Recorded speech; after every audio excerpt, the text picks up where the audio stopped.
Hello, everybody, and welcome to another episode of Raven Reacts. And we are back again with my man, Senza.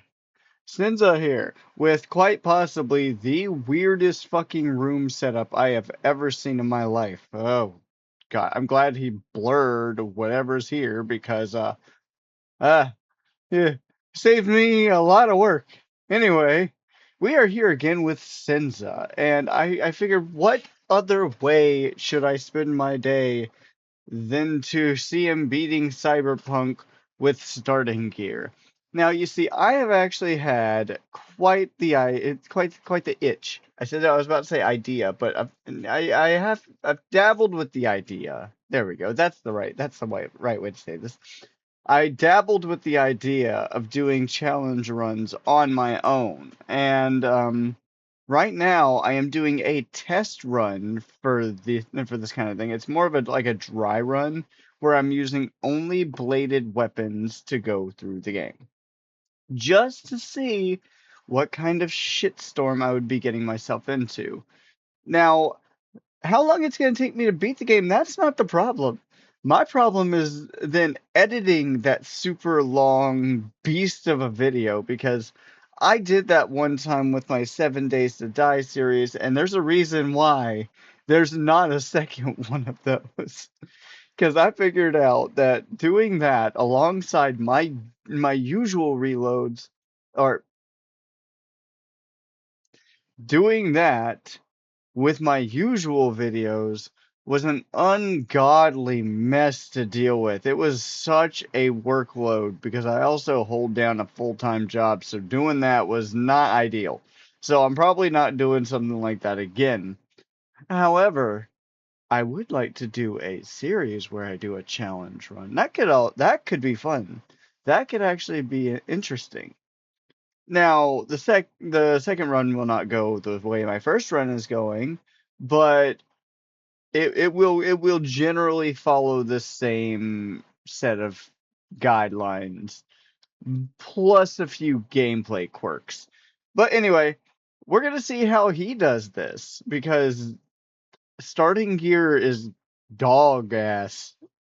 Hey guys, Smegma here, your favorite solo male entertainer. And Mhm. today, I have come to pollute your eyes and ear holes with the Cyberpunk challenge so difficult, so absolutely unfair, so cursed to the point where I had World at War on veteran PTSD flashbacks that I had to make a video on it. Can you beat Oh shit. Cyberpunk 2077's hardest difficulty with only starting gear? Now, Yeah, now you can. Yes, you absolutely fucking can. But do you want to put yourself through enough brain rot to achieve this? That is up to you. What is. Oh my god. listen, there is absolutely no bias on this No, channel. I will Cyberpunk not. sucks some ridiculously big cojones at first, but the 2.0 update put the game through an anime redemption arc, optional pun intended. And if you haven't, I highly recommend that you guys try it out. And this is actually true, by the way. Past like 2.0 and on, that was an absolute game changer because I played the original Cyberpunk when it was still pre 2.0. And it was an ungodly mess to play. Like I I didn't like it. It had problems. You would have had to stock up on health items before going into any kind of scav den because you would be whittling away your health, especially in the beginning portions of the game when you don't have a lot of health items, which is really like the worst thing. Because the first thing you do, the first mission that you have full control over your character is when you do a scav hunt. Yeah, you bust up a scav den, and you're not good at the game yet. Now, the easiest way I've found to go in there is stealthy. Take out everybody real quick, neck snap or break their fucking spine, whatever you have to do. That's the easiest way I've ever seen to go through it because you can actually kill the big dude without really letting him pick up the gun. Like he's always going to be facing a certain way, so you can't walk past him or walk up behind him to kill him. but you can shoot him in the face enough times to where he can't even get to his gun because you've already killed everybody else. So there is no alert for him. But yeah, pre 2.0 it was really bad and it was so buggy. And it still is buggy. Don't get me wrong.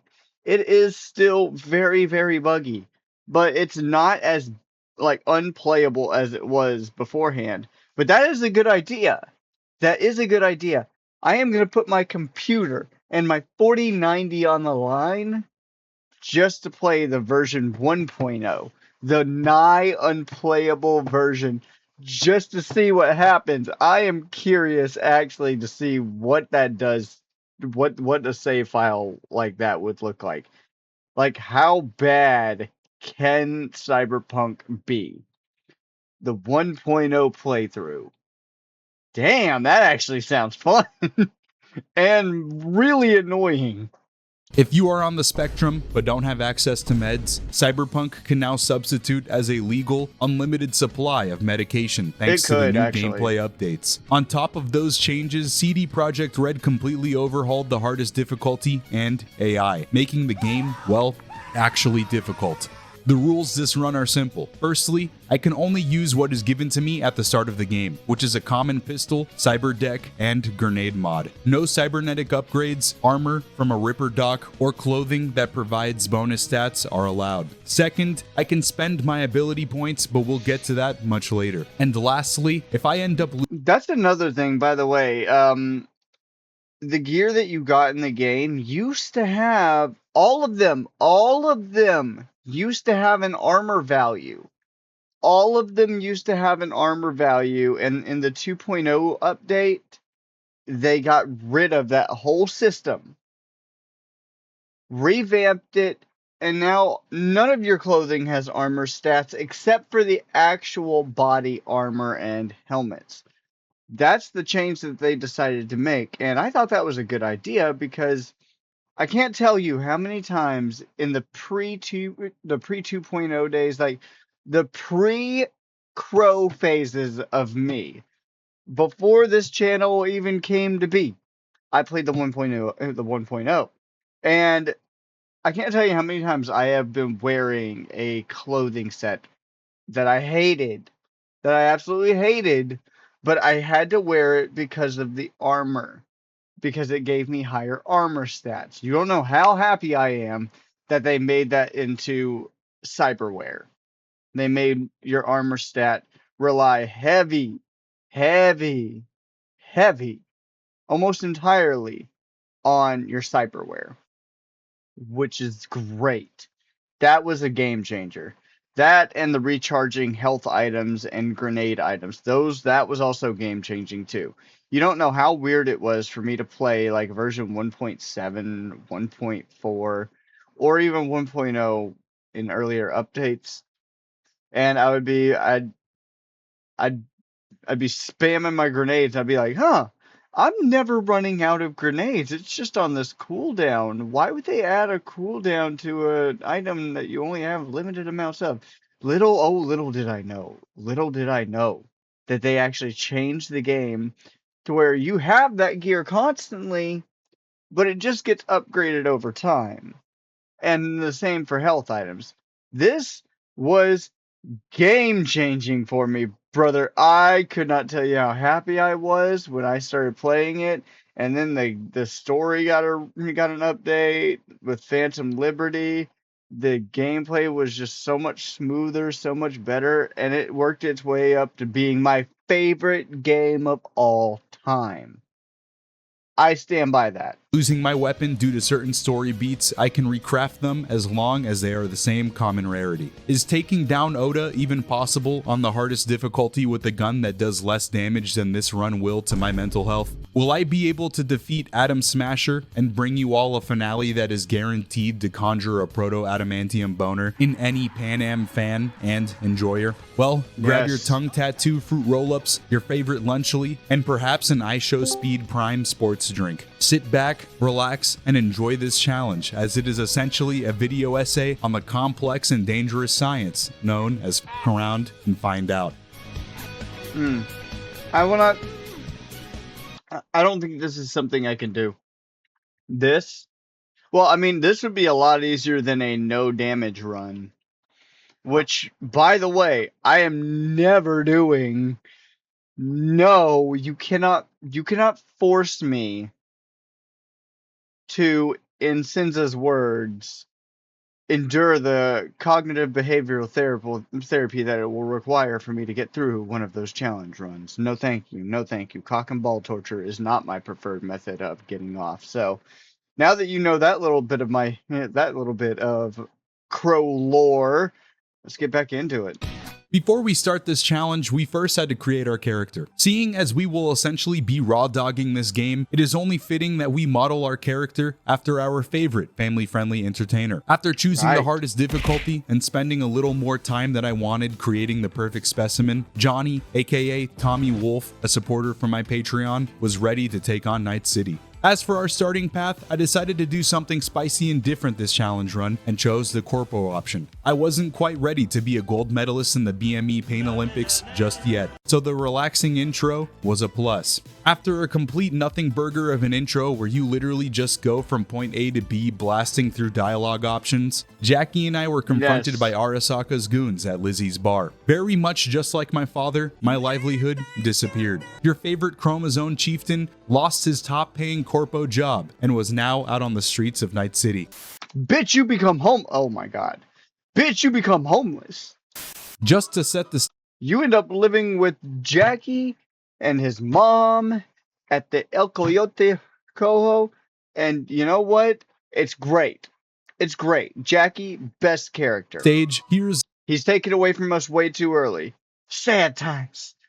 All the sadness. It still hurts. No matter how many times you go through it, it still hurts. Ah. Anyway, they take him away from you way too quickly, and you never really get to form an actual bond with him. All you know is that he is a lovable goofball, and you will do anything to keep him with you, but you can't keep him with you. It sucks. It sucks. It really does. But yeah, you become homeless and destitute. They rob you, they steal your drip, all your cybernetics stop working, your money, gone. Your company pad, gone. Your company car, gone. The bitches, gone. Everything just robbed from you. a setup I'll be rocking from this game start to finish. And yes, that means that I am meant to attempt and survive Atom Smasher's prostate rocking micro missiles with this much armor. While we're here, I'd like to elaborate on rule 2 from earlier. For some reason, I wanted to handicap myself even more this challenge run, so I decided to test myself and see how far I could get without spending any skill points or using hacks that did damage. So congratulations to my viewers. This video is a rare Senza Costco deal where you technically get 2 challenges for the price of 1. Sneaking. Now that is a different kind of hell. He must really love cock and ball torture. Through this intro would probably be the optimal strategy, but as I have stated in nearly all of my videos, that just isn't an option for me. Instead, I decided to take the approach that was not only entertaining for you viewers, but also fulfilled my male urge to practice sustainable and long-term cock and ball torture methods. If you wanted an idea of what this challenge was— Yep, cock and ball torture. Told you. It is only and ever about the cognitive behavioral therapy. Was going to look like, well, here it is, folks. This pistol did nothing but tickle my enemy's frenulums, and the footage you are about to watch will probably be the most castrated, flaccid gameplay you will ever lay your eyes upon. This was where I realized— But you see, this is never a problem for me and the boys. We mentally lobotomize ourselves anytime we play a game of Helldivers together. Because as you can probably tell, me playing any game with Scug involved is just a exercise in futility and madness. This bitch, as I am walking on to the Pelican, decides to bash me in the face with the butt of his weapon into a charger, killing me, and then he leaves. He takes off. He just leaves, doesn't call me back in, Does it kill the charger that killed me for revenge, or to avenge me? No, nah. He leaves. He fucking hauls ass and goes back to the ship without me. A real, true Helldivers, you're not meant to extract fucking play right there.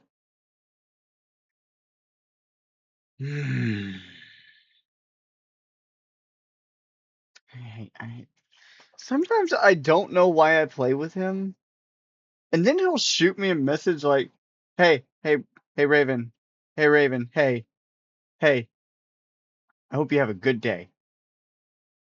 And it'll be like the nicest thing he has ever said. It's so uncharacteristic, and then he'll just be like, "Oh, he does care a little bit." Just a motherfucker's gonna kill me the next time he sees me. And next Helldivers round, I promise you, next time I do a game with him, I'm going to record it to show you guys just what I do when he's around. Even if it's not just me and him, you guys need to see what he's like. Don't get me wrong, he does do things, but it's not always helpful. He killed me 4 times in a single round. All right, okay, I'm getting off into the weeds. That mercifully, the Elden Lords had blessed us in the Cyberpunk 2.0 update. Heals were no longer consumable and recharged over time. This was massive, and if I had a vagina, I'd probably be wet right now, because this change alone is what carried me through this entire challenge. I genuinely don't think this run would be possible with the pre-2.0 healing system. Once I was done getting a cheeky Rainbow Six Siege angle on the Elite, we found Dorset and managed to get her help. As a new tradition on this channel, I decided that once again I was going to bring our friend, the man who looked like his only source of nutrition was Fritos and cigarettes, back with me. I'd like to happily report that although he was a driving hazard, his massive cheeks didn't last as long as they did in the last Cyberpunk video. For the brave soul that he was, I made sure to deliver a violence-filled eulogy when his friends showed up to the funeral, and compared to my previous Cyberpunk challenge run, these nefarious evil wrongdoers didn't stand a chance. Following a good night's rest, I met up with Jackie, was told he found us a new job, took a nice stroll through night. A sweet ass J.O.B. from the fat ass black Jesus of the afterlife. 300 pounds of partly gold plated cool. Then he proceeds to eat whatever Chinese food he was eating, because we were sitting at a Chinese food stand. City, coincidentally found another souvenir for the car ride meeting I was soon to have, and then met with the high-calorie human being known as Dexter Deshawn. Seeing as this is my third Cyberpunk video, there is really no reason for me to go into detail on the specifics of the job or the story, but if you want a quick and final TLDR, I'll give you one. Jackie and I were scheduled to meet up with the Maelstrom, a group, by the way, of unhinged lunatics that just gonna say, found another souvenir for the car ride meeting I was soon to have, and then met with the high-calorie human being known as Dexter Deshawn. Seeing as this is my third Cyberpunk video, there is really how I feel sitting in this fucking chair sometimes. I swear to God, man, my legs be hurting. Like, you could say what you want. Having had broke legs before, sometimes it's just uncomfortable. No reason for me to go into detail on the specifics of the job or the story, but if you want a quick and final TLDR, I'll give you one. Jackie and I were scheduled to meet up with the Maelstrom, a group of unhinged lunatics that look like their cybernetics were held together by chewing gum and aggravated assault charges. The reason, along with hopes and dreams, that shit still works in a year. With the amount of exposure to the elements. I don't know if you guys know anything about technology, but it does not do well when it's exposed to the elements. But apparently, cyberware in Cyberpunk 2077, it just built different. Being, we were to purchase illegally obtained military equipment that would assist. Legally obtained. Hope you can hear the air quotes, because you definitely can't see me doing that with my hands. Yeah, legally obtained. Or as I like to say, tactically acquired. Us on another future job. Ignoring the training wheels option that was diplomacy, Jackie and I pulled up with our pants around our ankles and dicks out, ready to absolutely anything in our path. Helicopter that With a shit. functioning frontal cortex, a majority of you viewers should be able to realize that this was an absolutely ridiculous decision, and to that, I agree. But not only am I terrible at making good decisions, but I also have never gone through Maelstrom HQ guns blazing. What a better time to fuck around and find out during a challenge run on the hardest difficulty. After dispensing a gargantuan ass fucking to the first room of elites, I was pumped to know that it only So doing the bladed weapons only run that I was doing, I had by this point developed an affinity for throwing the shit, because getting that satisfying slashing noise when you hit somebody in the head, perfectly forehead shot somebody with a knife, and the damage buff that you get from said shot, that is just a dopamine hit that just keeps on hitting. Because not one time have I used the long blade sword. So I just have 3 knives that I cycle between when I'm throwing them. And then I have mantis blades on my arm, because you will not see me fucking using a sword. So I'm only using knives now. So if I'm going to do a challenge run, it's going to be a knives only run. I can use quick hacks and mantis blades just for a little bit of added spice, because I can't hide with my knives charging all the time.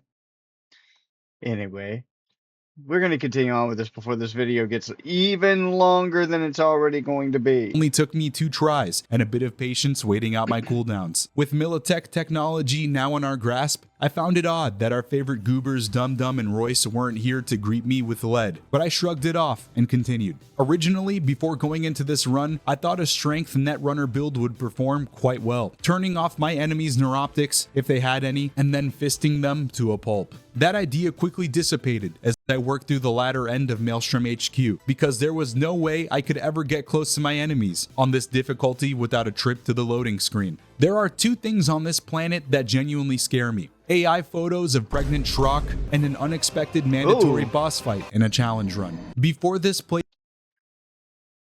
Wait, you mean Dwayne the Shrock Johnson?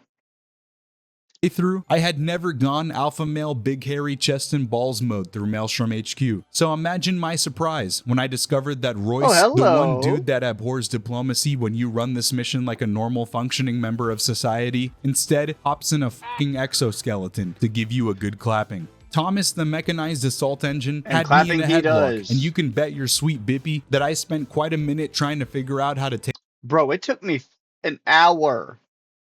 A fucking hour and 3 deaths to beat this motherfucker with throwing knives only. Or, well, it did turn into throwing knives only, because you would not catch me dead getting close to this fucker. Because just headshots when you throw the knives do so much more damage than running up to somebody and doing the stabby stab. So more often than not, I was just throwing them from a distance, waiting down the cooldown timer to throw another one. So I mean that worked out actually a tasty treat, but it did take me 3 deaths and an hour to do. So the last attempt took an hour to do. Take this hunk of metal down. But fortunately, I was a follower of the great gaming tenets: improvise, adapt, and overcome. AKA, a few tries later, I found a flaw in his AI that pretty much rendered him useless. Playing Ring Around the Rosie with him makes this unjustifiably difficult fight trivial, and within a single try, I was able to straight up piss all over Royce and get out of there in one piece. With Spider Drone. Yeah, and here's the thing, when you do challenge runs like this, you find really fucking dumb ways to cheese this game. And yeah, you can treat Royce like a fucking idiot.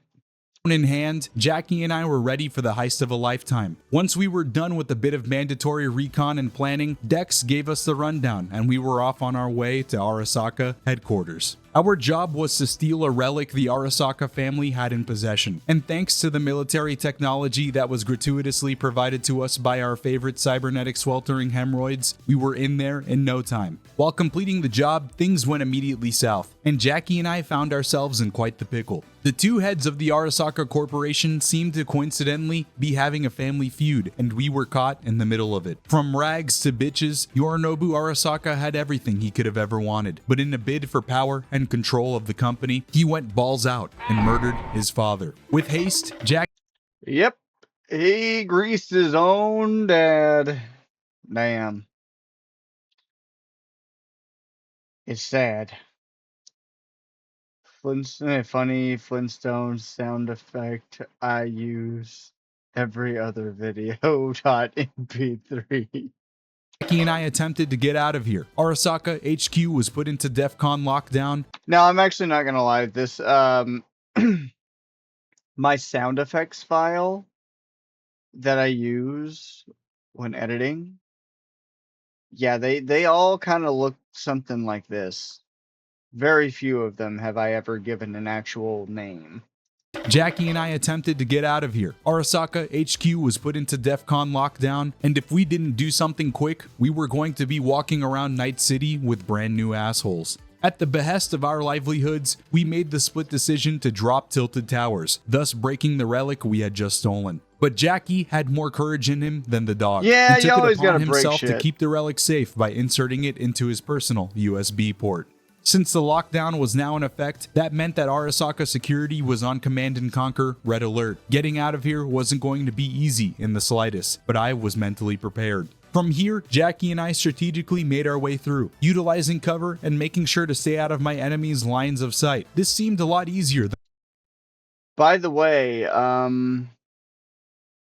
when I said knives only or bladed weapons only, that means with the big robots too. You have to fight those.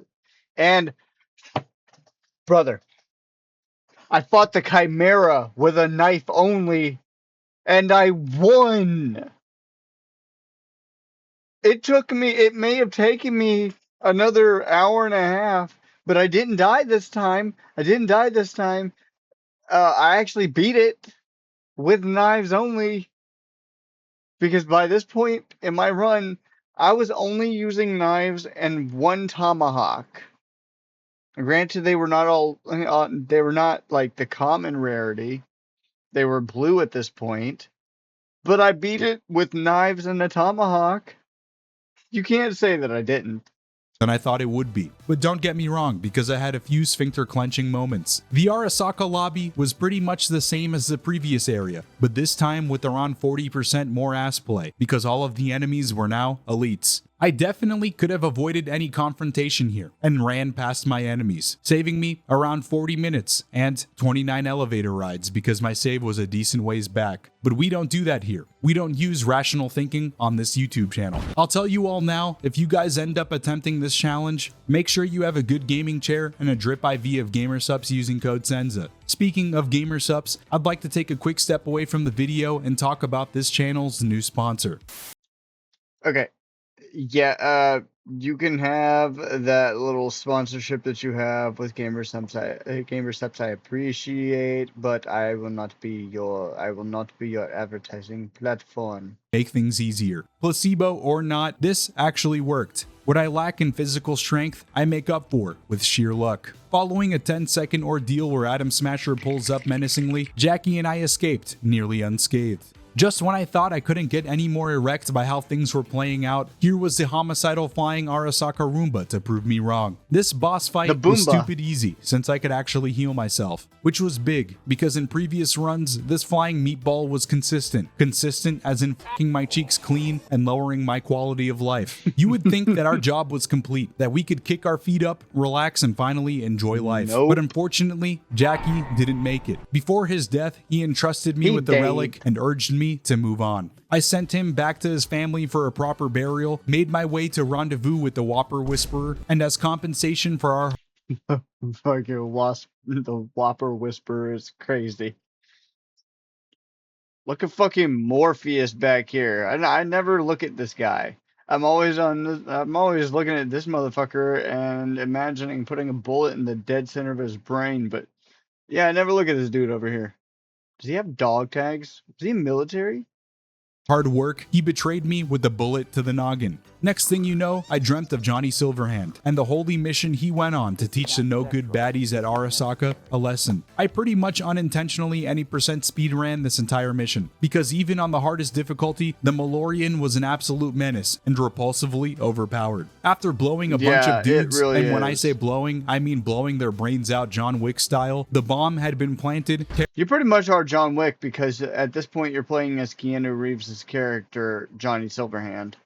Terrorists won, but Johnny was kidnapped by Arasaka for experimentation. Despite all we had been through, we weren't going to let a little titty twister like this get in our way. By our luck, we somehow survived, and a mysterious benefactor came to rescue us from the slums. It goes without saying that the scripted driving sequence with Takamura was also a breeze. Although I had no healing, which led me to a moment that filled my diapers to the brim, this time around, I managed to wiggle out a victory on the first try. Our wounds were but a minimal hiccup that could easily be fixed by a Ripper doc. And after some well-needed rest, we came to the discovery that Johnny Silverhand's consciousness was on the chip we inserted into our heads earlier. We were now the Johnny duo, born and bred for nothing but violence. But Silverhand's consciousness was wrestling to take over mine, so I needed to find a way to get this chip out of my head. I made my way to meet up with the benefactor I mentioned earlier, Takamura. He was quite the honorable man, and only saved us so we could help him track down Yorinobu and bring... Yep. It's mutually beneficial for both of you to work together. So yes, you do work with Takimura. justice for his sensei. Whatever his motives were, Ew. Takamura was a really cool guy and truly made me wish that Japanese people were real. Now, the traditional route to What the fuck? cool guy and truly Okay, so this was apparently I've seen these insane ways to apologize.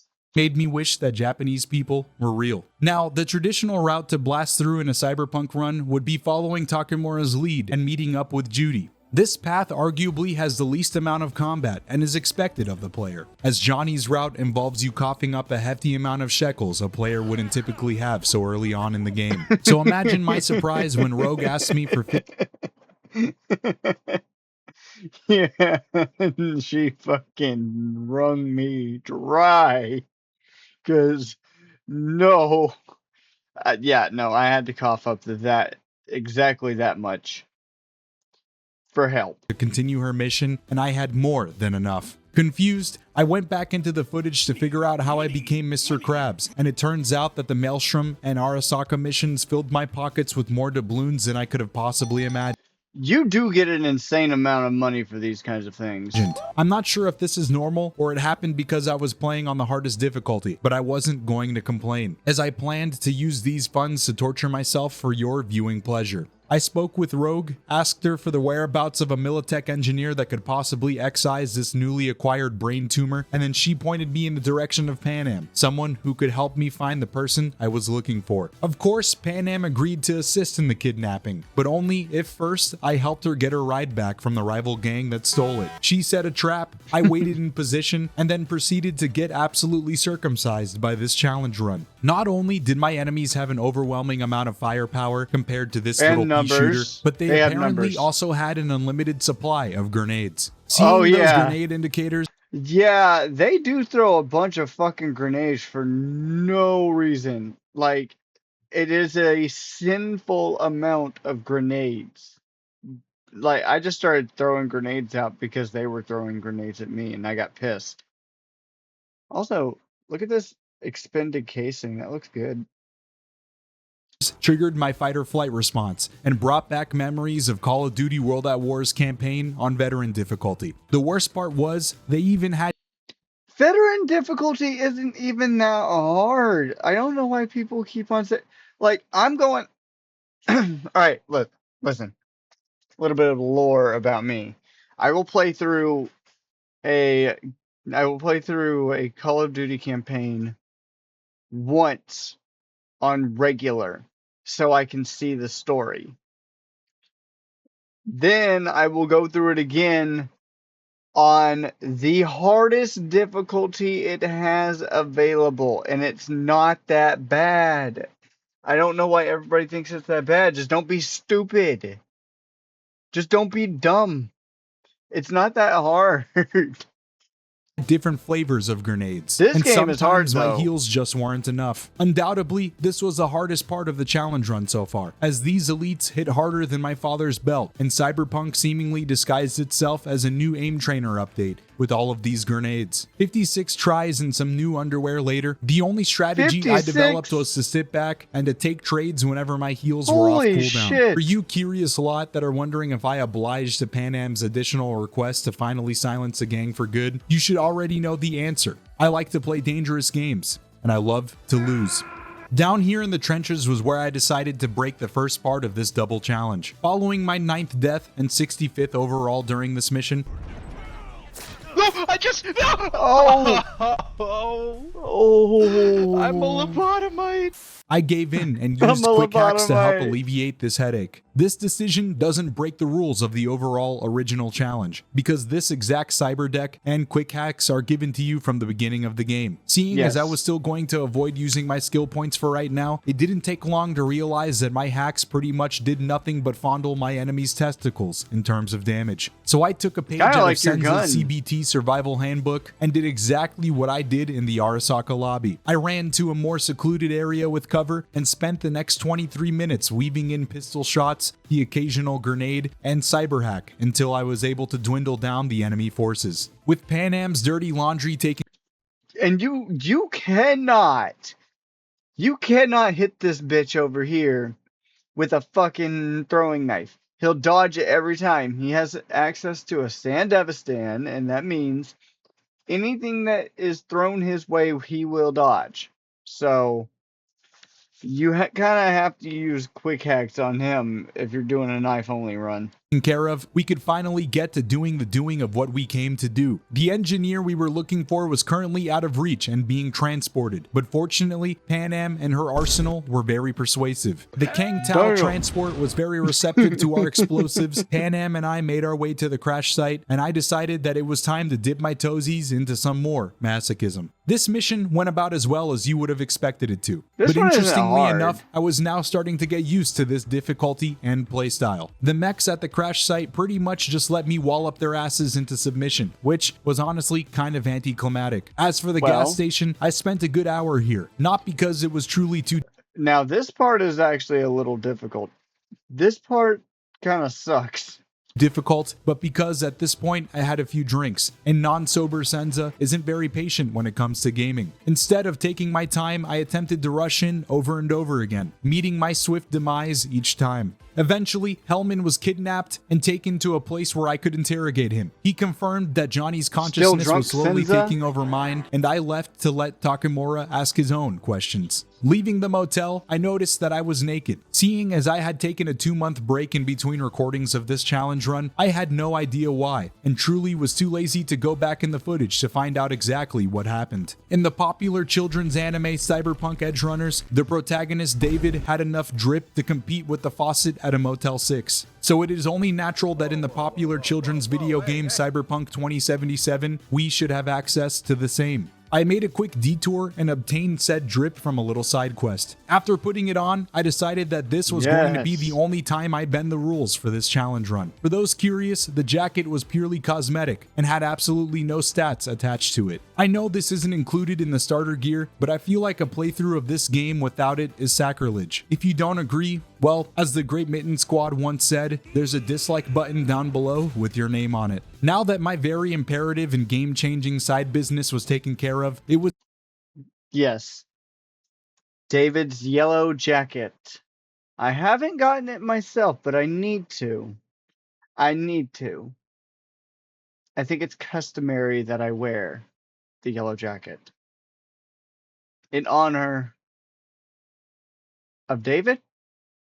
And I also need to find out what mission you have to do to get Rebecca's shotgun, because there's only one true way to finish off Smasher.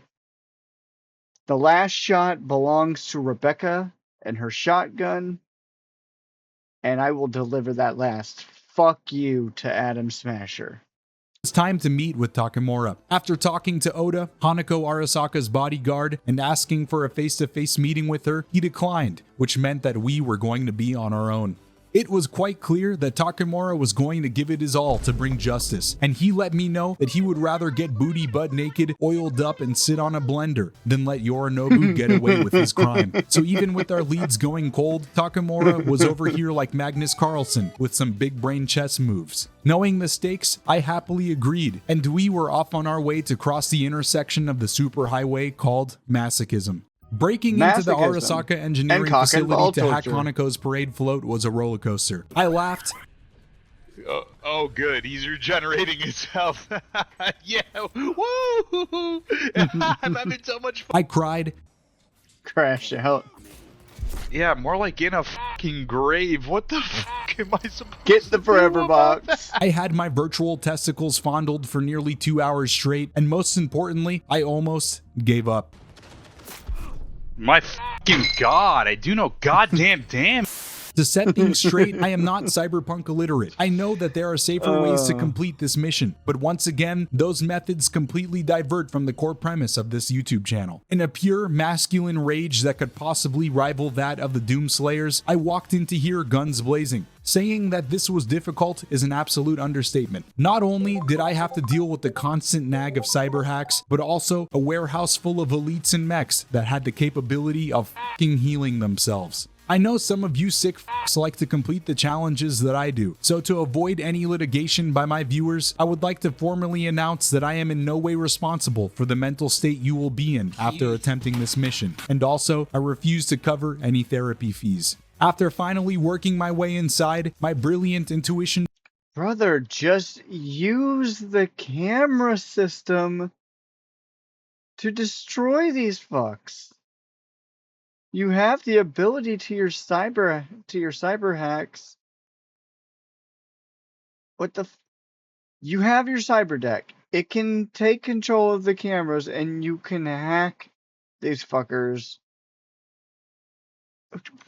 Man, there are smarter ways to go about this, but yet it does detract from the core premise of how he wants to play this. Suggested that I should make a hasty retreat after every kill I got and save the game. But instead, I decided to hunker down and take things slowly, and oh boy am I glad that I did. Because Christmas came early, and within less than an hour, I was finally able to hack Hanako's parade float.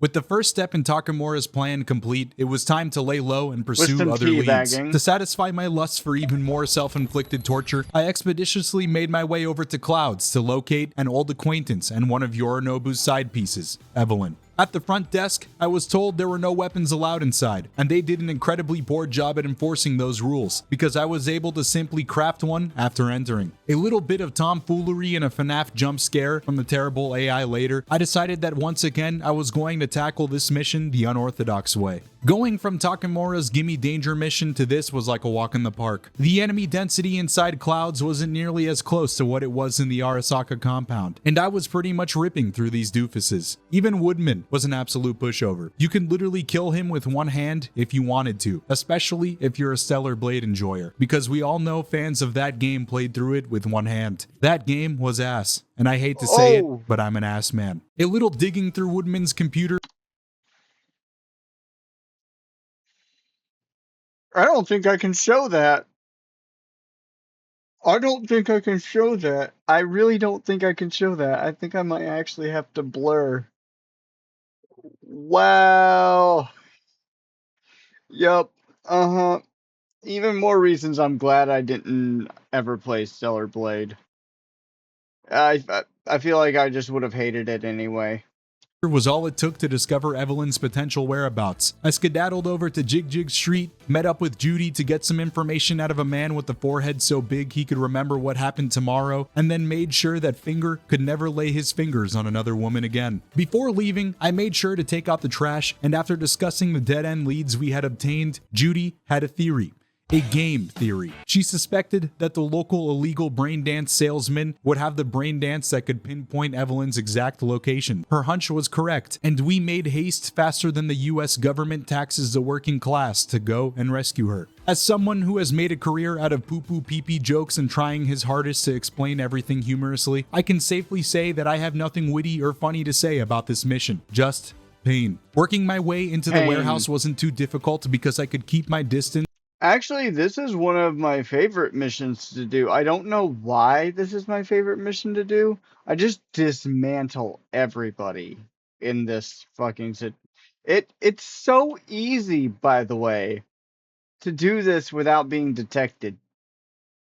So I like to make it my personal mission to go through this scav hunt undetected.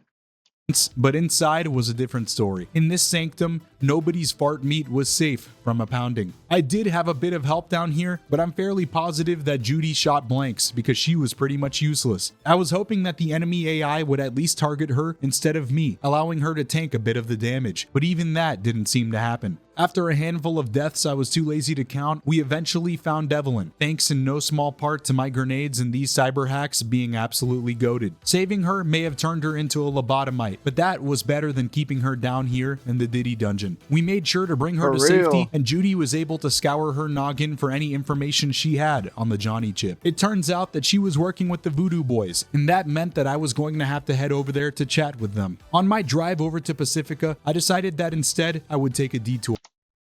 This may be an unpopular statement, but my least favorite parts of the game are the game bits in which you have to go through brain dances to do the, the discovery bits, the investigation parts. Those are just, it's just so, it drags it out and it's boring to me.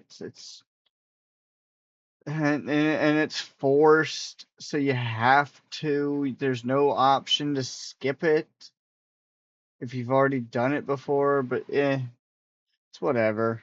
I had two main missions left that I dreaded over the thought of completing. Those two being the Voodoo Boys mission with both the Sasquatch and Placide fight, and Takamura's mission with Oda's fight. You would think that one boss fight would be easier than two, so I chose the latter to save what I thought would be the hardest mission for last. But let me tell you that I was wrong, and Takamura's Mass Effect 2 suicide mission was a proverbial cum shot that broke the porn star's back. Has this difficulty tempered me enough to survive this hell? The answer was to try, and the outcome was to surely get my cheeks dissected. Yeah, nope. Even with committing the cardinal sin of save scumming every now and then, taking down the Arasaka snipers made me feel like I was trapped in a never-ending war, especially with this fucker here, whose sole purpose was to run you down so hard it looked like a hate crime. Every fight either ended with my abrupt end or left me with the hair of health. I literally would rather reenact One Man, One Jar live on YouTube than deal with this again. And that was a fact.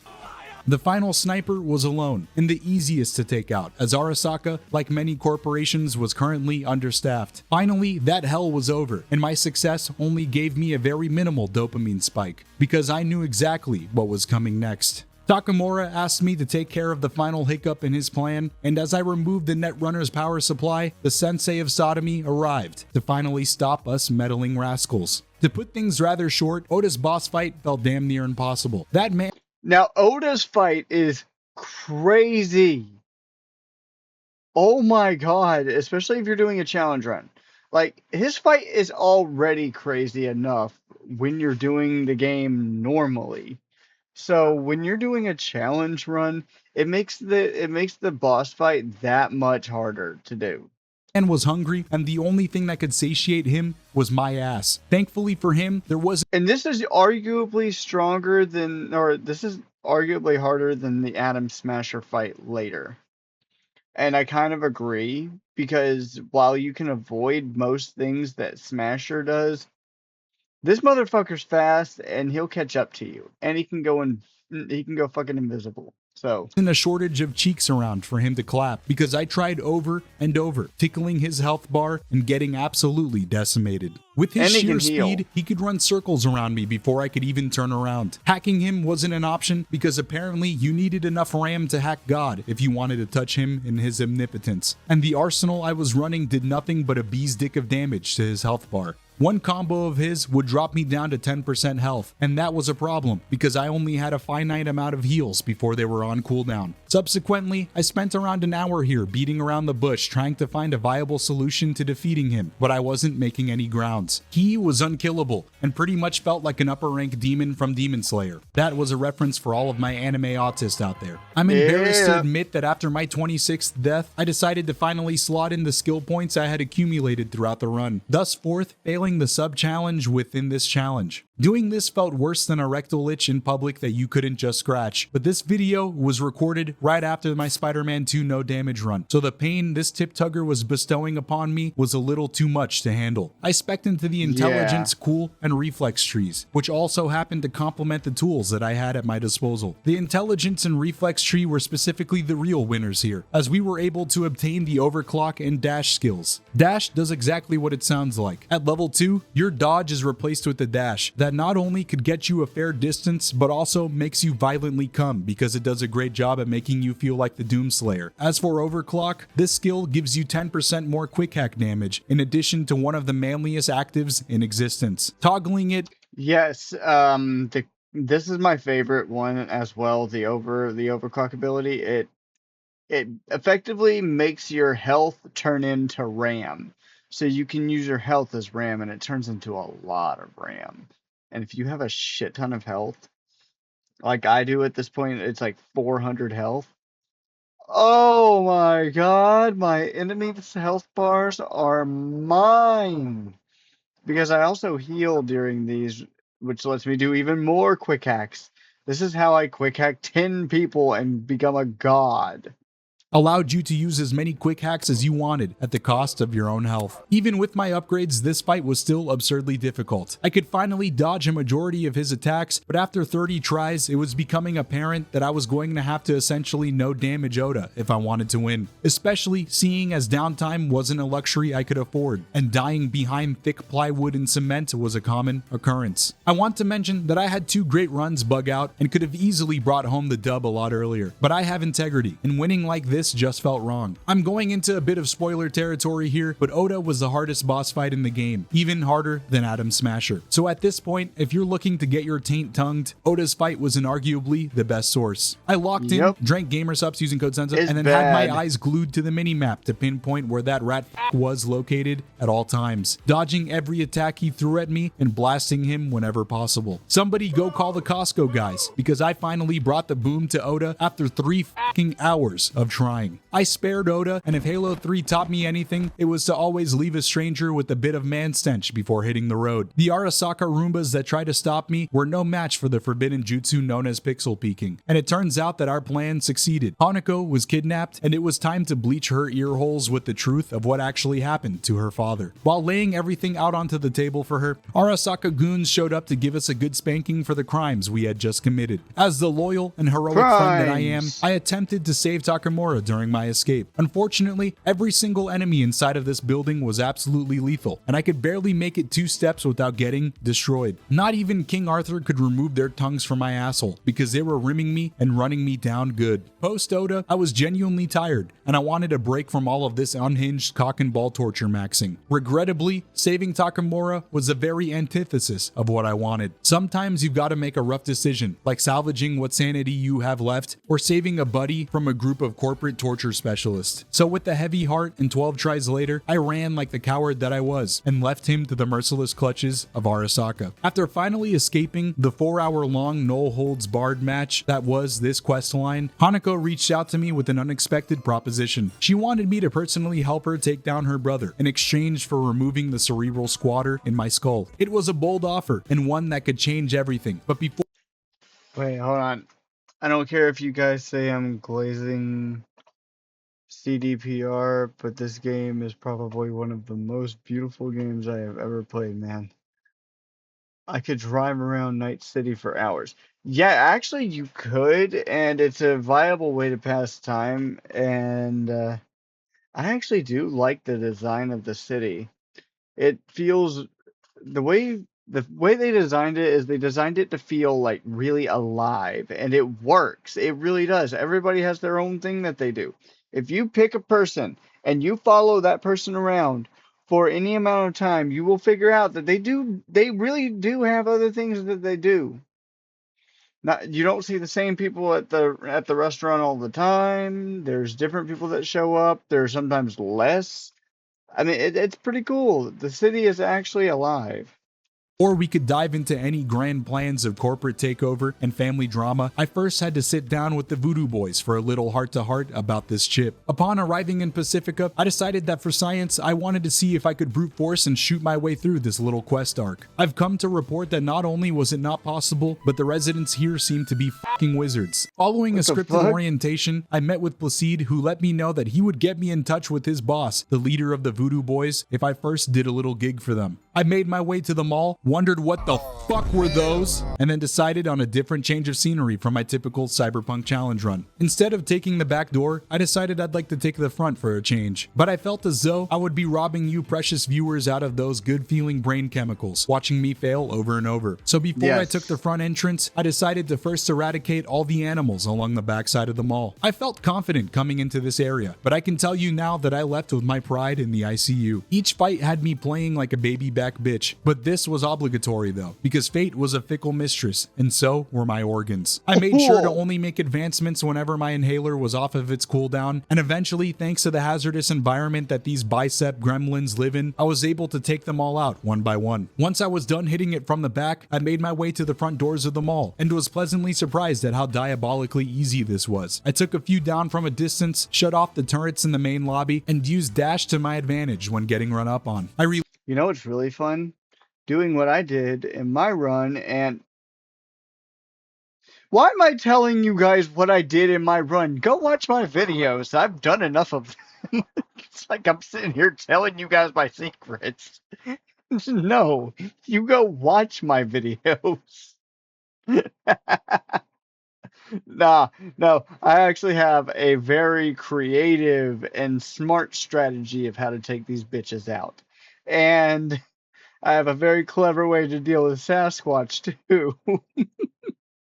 You guys need to watch it. Relied on my sharp instinct for justice to track down the officer, and to no one's surprise, he had a bodyguard protecting him that I needed to take down. After our first exchange, it became painfully clear that my attacks were barely making a dent, and on top of that, she did a ton of damage. One mess up was the difference between my life and my cock exploding, and I'm not talking the way Maximus would have wanted. This was tragic, almost as tragic as when Hentai Haven shut down back in 2018. And I'm not going to lie to you gentlemen, I did panic for a quick second thinking that maybe this would be where the challenge ended. But thankfully, the dash skill proved to be a game changer during this fight, and pretty much the catalyst to winning it. If you're able to dodge a few of her attacks, she would eventually throw her hammer at you. If you pick her weapon up, she resorts to fisticuffs to try and spread your cheeks. One of her attacks, if dodged, puts her out of commission for just a few seconds. This opening gives you the opportunity to target the Isaac Clarke style implant on her back, which if you didn't know, heals her. The starter pistol didn't have enough damage to destroy it in a single go, but that is okay, because it doesn't regenerate health like she does. Though it took a while to get right due to me being functionally dysfunctional at everything I do, ultimately I took her down thanks to— It's okay, man. Everybody's a little functionally dysfunctional, and I am very functionally dysfunctional. And the fact that I said that without fucking that up is nothing short of a miracle, because my mouth is broken half the time.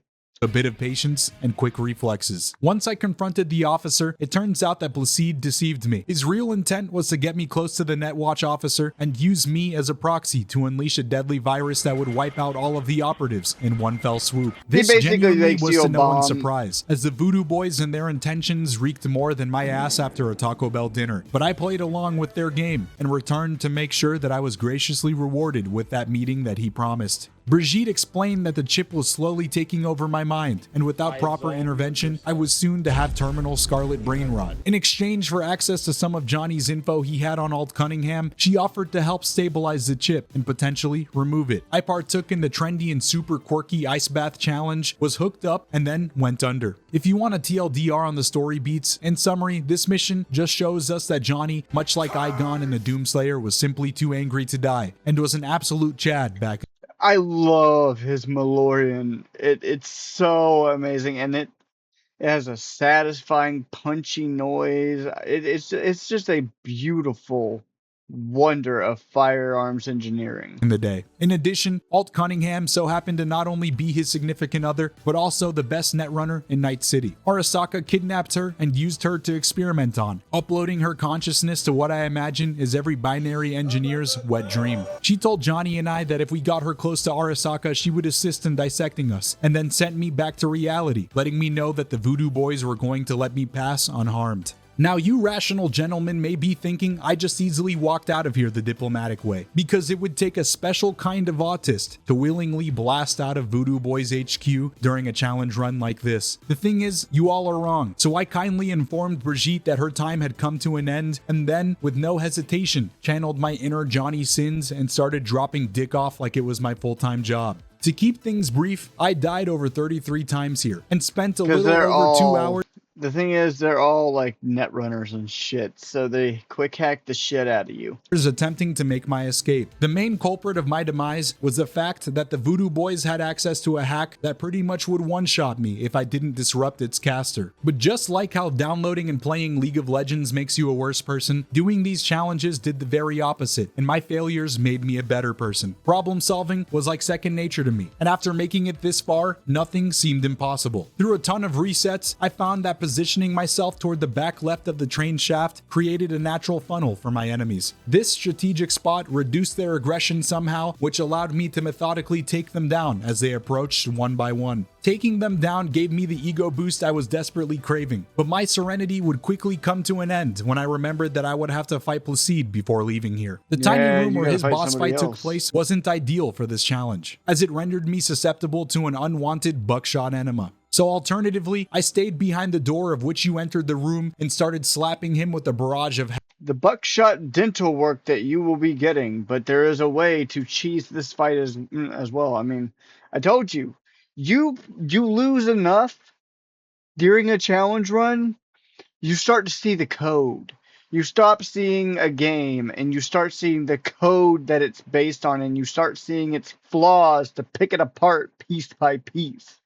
There's a way to cheese this fight where you get into an angle in this room, and this is where you step back to heal and wait for your heals to come back, and then you continuously blast him with quick hacks, because I don't think he heals. I may be remembering wrong, but I don't think he heals. And this fight just becomes really easy. Hacks, bullets, and grenades. Within 3 tries and about 16 IRL minutes later, because that is genuinely how long it took to You guys watch me to see how I did this. Kill him with my damage. My strategy worked, and I could finally wipe my hands clean of Pacifica. I was finally nearing the end of this challenge run, and I had to make a decision on which ending I would choose. Hanako's ending would arguably be the fastest and effortless one, but as I've mentioned 30 times during this video, that wasn't an option, because not only did I choose that ending in the last Cyberpunk video, but also taking the easiest way out would make me feel stinky, and my primal ape brain just wouldn't allow it. So in a twist I'm sure no one saw coming, I chose the route Johnny Sins, the man of 1,000 professions would, the Pan Am ending. Seeing as I hadn't planned this originally, I didn't work on her questline at all. So before we could actually tackle the ending I wanted, Mr. Sins first had to do some busy work. With his skills in, well, just about everything, Johnny jumped right in, proving once again that he could handle any situation, even Pan Am's family drama. Her father figure and gang leader Saul was...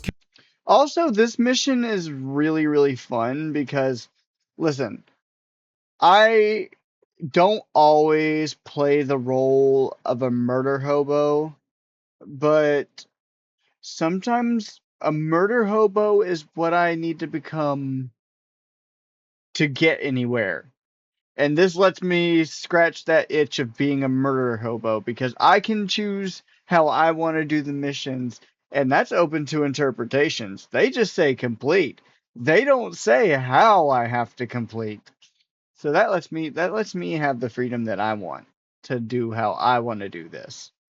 Kidnapped, and within a moment's notice, we began our rescue. Together, we charged the warehouse and made short work of the fuckers that orchestrated this devious act. After all of the trials and tribulations I had been through, I was pretty much a skilled practitioner in the art of ass clappage, and nothing they sent my way could stop me. Saving Saul was the moment that the stakes really started to rise. Since I didn't have the strength to take the alternative route out of here, we instead had to go back the way we came. Thanks to a resourceful little save I was able to pop down in the basement, it only took a few tries to get him to the getaway van for our great escape. Unexpectedly, the car chase This I hate because I fail to understand how this sequence works. section turned out to be the most challenging part of the mission, and it took me more tries than I would have liked. Once I developed a strategy, which was making sure to focus the gunners immediately, I just had to hope that RNGesus would bless me with a good run. In the process, not only did we rescue Saul, but also managed to help Pan Am face her daddy issues, because nothing says emotional growth like sending a few of our enemies to meet their gods and saving your family in the process. We had 2 more missions before we could finally call this challenge a dub. These 2 pushovers were stupid easy, and I'll just give you a quick rundown on what happened because there is no point in explaining them both in great detail. Pan Am and I stopped a military transport. I was given the creative liberty of the gunner seat to paint the desert red with Militech blood. We stole a fucking military-grade Tesla tank, and then watched biblically accurate Johnny Sins do what he did best. If you're curious, during our crusade, I only died twice, and with them completed, it was time to take on the final mission of the game and finally end this doozy of a challenge run. I met with Hanako, let her know that I wouldn't be needing her help, and then had a brief aneurysm that almost sent me to my grave. The day of reckoning was upon us, and thanks to the great strides we made in the Pan Am Skibbity Riz department, I apologize to all of your ears, I was able to choose her ending to close out the run. We were going to use the tank we stole earlier to literally blow our way into Arasaka HQ and meet with Alt Cunningham to have the Johnny chip removed. Once I was done slamming a ton of enemies with this tank's high explosive shells, we speed ran to our objective and had no time to send our condolences to their now ruptured rectums. The Militech soldiers we took on were quite the nuisance, and I was fighting for my life nearly every second in that courtyard. But thankfully, I had the gang here with me, and although they didn't bring much firepower, they were able to take aggro and distract them, while I went off to heal or snipe from a distance. I expected at least a dozen deaths, and was edged more. Sniping with this pistol is fucking horrendous, and you don't even have any optics. You're just iron sighting it the whole fucking time. That's AIDS. Man, I feel bad for him. Because I don't...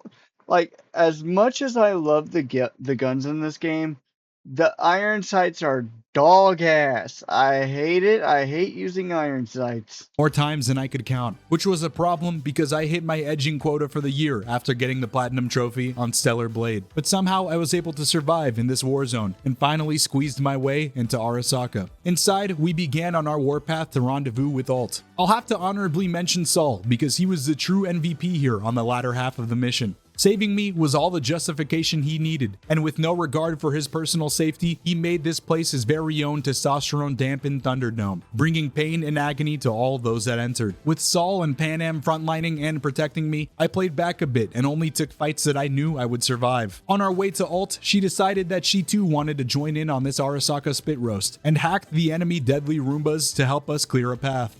As we approached our final destination, Adam Smasher showed up and offered us the privilege of physically turning our organs into hamburger meat. Being the Sigma male Saul was, he attempted to stop Smasher from smashing our prostates to a pulp, and in doing so, met his demise. Adam was the final obstacle in this challenge run, and it was up to Pan Am and I to see if we could take him down. Unfortunately for us, not only was this thing a Sandevistan using cyborg, but he was also equipped with an arsenal that could take down a rather large nation. Being within 10 feet of him spelt my death, but as I spoiled earlier, Oda's boss fight was much harder than this one, and after 4 deaths, I realized that I could just kite Adam around his boss arena, using the overheat quick hack every time it was up to damage him. Without hacking or this skill, I genuinely think this fight would be impossible on this difficulty, as the starter pistol's damage was so laughable and non-existent that not even Junie Cortez with his Spy Kids glasses could see the difference in his health bar. You would literally run out of ammo before you could take out 10% of his total health. health. Following a few close calls and 36 minutes later, I finally chipped away at his health bar to 2%, and in a poetic gesture, let Panam get the game-winning kill cam on Adam for what he did to Saul. An ending that would have any Panam simp or enjoyer throwing their fist triumphantly in the air over. With Adam shut down, I met with Alt on the dark web, sent Johnny quietly into his binary afterlife, and then chose the best ending for our boy, Mr. Sins. It turns out you can beat Cyberpunk 2077's hardest difficulty with only starting gear. If you made it to the end of the video, I want you to know that I truly appreciate you, and the fact that you spent half an hour listening to me spout my verbal trash makes my day. I know I have been quite the deadbeat dad recently, and I apologize for all of the delays, but I am happy to announce that I have perpetually returned from the store, and from here on out, I will be posting a video every 21 days, or Yay, Senza Daddy, he's back from the store. Anyway, that was Senza beating this game with starting gear, and oh my god, he did it with this actually, he ran out of ammo fighting fucking Adam Smasher. But this even more now makes me want to do a challenge run for Cyberpunk, but I haven't finished the run yet, the god tier net running one that I'm doing right now. That's what I need to complete. I know, I've been like Senza right here, perpetually at the store. But anyway, I will get back to that. Because, yeah, I do need to get back to it. Night City needs me. My Night City people need me. But anyway, thank you guys so much for watching. As always, remember to like, comment, and subscribe. Also, remember, I am affiliated with Poggers, so go to poggers.shop and use code RAVEN12 for 10% off. They have a bunch of new flavors like watermelon, they have the strawberry that I saw in there with that new metal cup that they've got. They've got a deal going right now, so buy 3 tubs and you get a free stainless steel shaker cup. They have a bunch of different colors. And their flavors go relatively fast, so pretty much as soon as they get their shipments in, you need to start ordering because they run out so quick. Can't tell you how many times I've been on their website to get myself a re-up on some of my flavors, but they don't have the flavor in stock and I don't ever get to try it. Looking at Fruit Punch, I would really love to try that one. But anyway, thank you so much for watching, and bye-bye.